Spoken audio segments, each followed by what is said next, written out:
Hey, it's Rebecca. Welcome to Returning, a podcast to return to yourself and the wisdom within. I'm so glad you're here with me. Thanks for returning.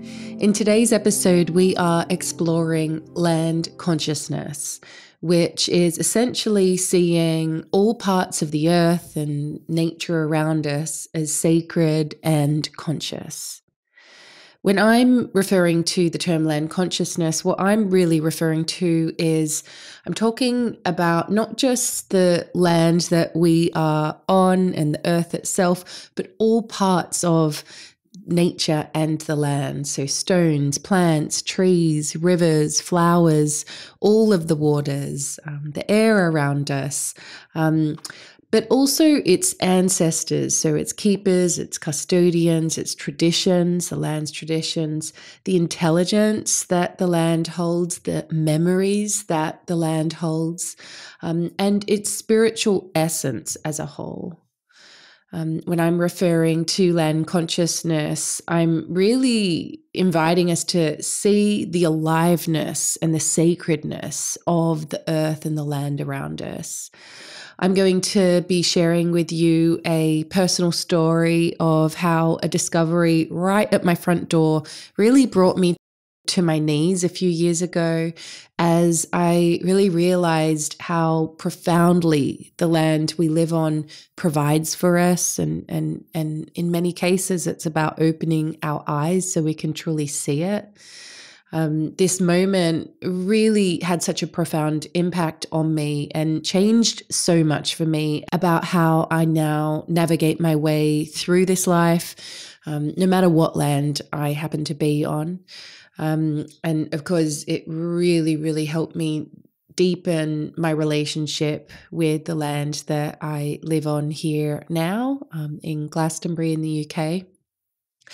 I personally believe that there is such potential for deep healing if we find a way to foster a deeper relationship with the land that we find ourselves on.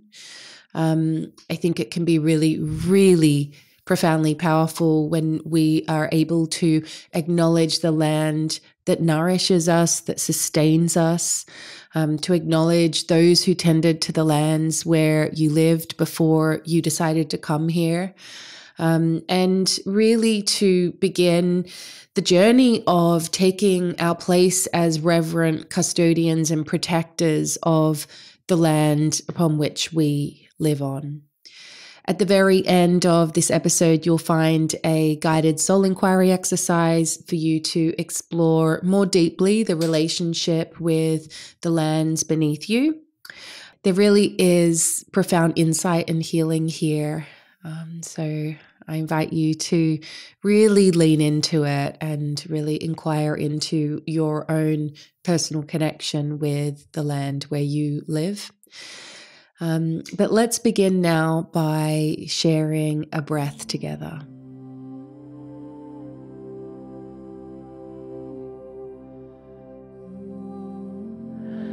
In the center of your heart, imagining a beautiful flower. Invite that flower to open petal by petal, revealing a light in the middle. This light represents the essence of you, the consciousness of you, your ancient self, your wise self, your soul. And inviting this part of you to really step forward now. And then together, let's connect with the land upon which we are on, you are on, I am on. Acknowledging the keepers and custodians of the land where you are, where I am, known and unknown. Beautiful, let's begin. We live in a time when many of us have become disconnected from the land that is physically beneath us. Somewhere along the way, a severing occurred, a moment when it became too painful to stay connected. Since then, many of us have been disconnected from the earth, unable to feel at home, and as such, we find ourselves wondering, where do we truly belong? Wandering around, not feeling held, supported at home, maybe shape-shifting our way through our lives, cities, friends, experiences, and reaching out to others to attempt to fill the void of the holding and belonging of what the earth once gave us. Some of us taking, clutching, conquering, really longing for others to receive us fully as the mother once did. Clueless to the truth that she's still there, waiting for us to remember. And for that part in us that's so longing to receive her embrace, to awaken once more. When you consciously connect with the earth, a veil is lifted and the earth opens up and receives you more fully. You're able to be held more fully. Stagnant energy can fall away as you remember that you're connected to all things on the planet. When you connect with the electromagnetic pulse of the earth, each of your cells come a little bit more alive. As you connect with the earth and honor the keepers and custodians of it, previous and current, the land opens up more fully, and those ancestors don't just become guardians of the land, but guardians of you too. Land consciousness is the belief that all land holds memory and experience, that the land is a living thing. Most people don't have a relationship with the land that holds them. Many are not aware of the people who tended to it before they came. Many of us are living on lands that are different to our ancestry. I always felt this disconnection, but it wasn't until I returned to the lands of my ancestry at the age of 18 that I began my long and winding journey in properly understanding this.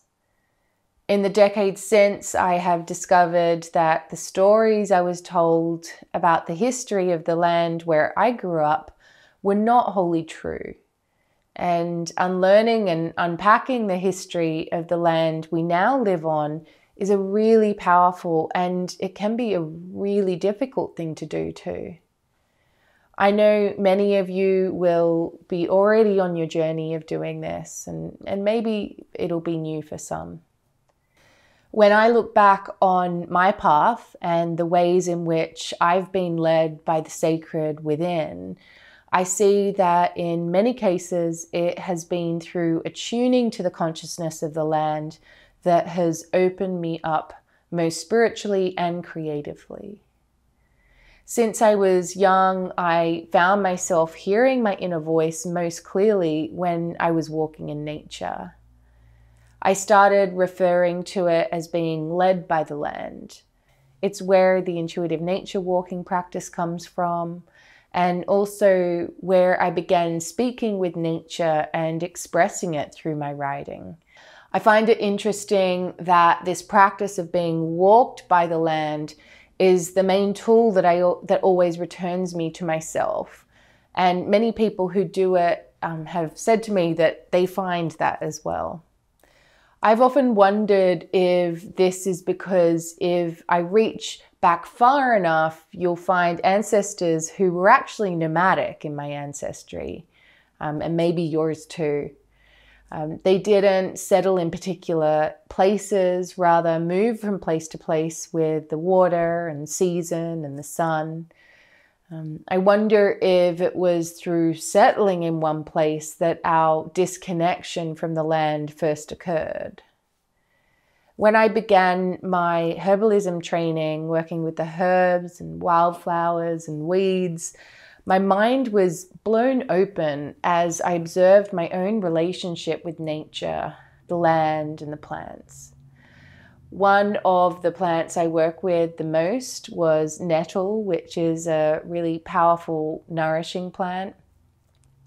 At first, I ordered it online with absolutely no idea where it came from or even what the plant looked like in real life. Next, I found a local herb shop a few streets away and began really researching what the plant looked like and the qualities of the plant. And then about a month or so later, I began seeing it growing in a lane that I walked down on my morning walk. After this, I learned how to identify this plant and began seeing it all around town. I'll never forget the morning I opened up my front door, and right in front of my front door, like literally at my feet, through a crack in the pavement, nettle was growing. It was an incredibly, extremely humbling moment as I realized nature was already providing, but I just didn't have the eyes to see. It was such a huge unlearning and eye-opener of the unconscious harm that we can do. And I'm not saying this to make us feel bad. We're all unlearning and finding a new way forward. And we've also been disconnected from wise ones and ancestors who have taught us this as well. The Western world has indoctrinated us to see the exotic as better and what is hard to find as more valuable. But if we look at what is right in front of us, we may just discover that what we are seeking has been waiting for us all along.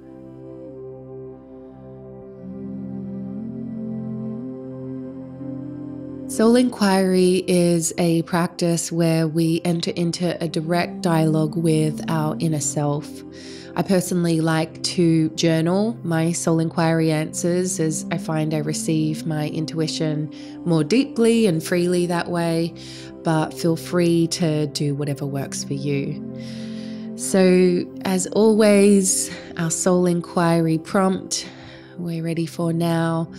And today's soul inquiry prompt is: how can you tend to your relationship with the land upon which you live?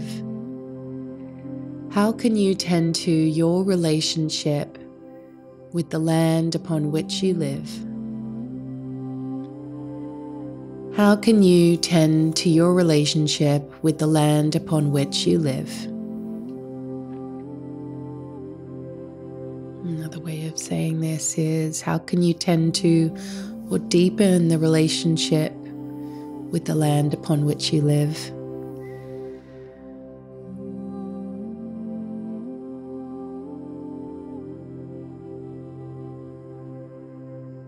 This could be through doing something really practical, or perhaps you want to ask the land upon which you live now how you can tend to your relationship with it.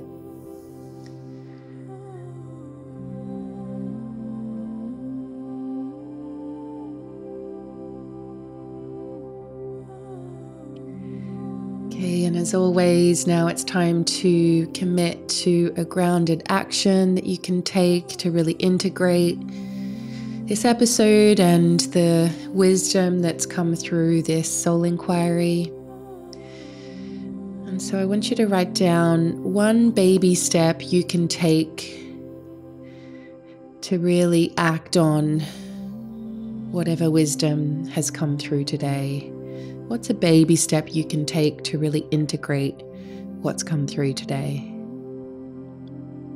One little baby step, something really bite-sized and achievable, something that'll you'll be able to do within the next 24 hours. Might just take 5 minutes.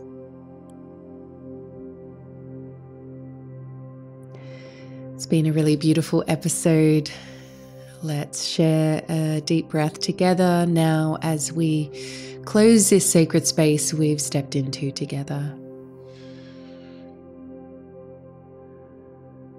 I'm so grateful for you being here with me.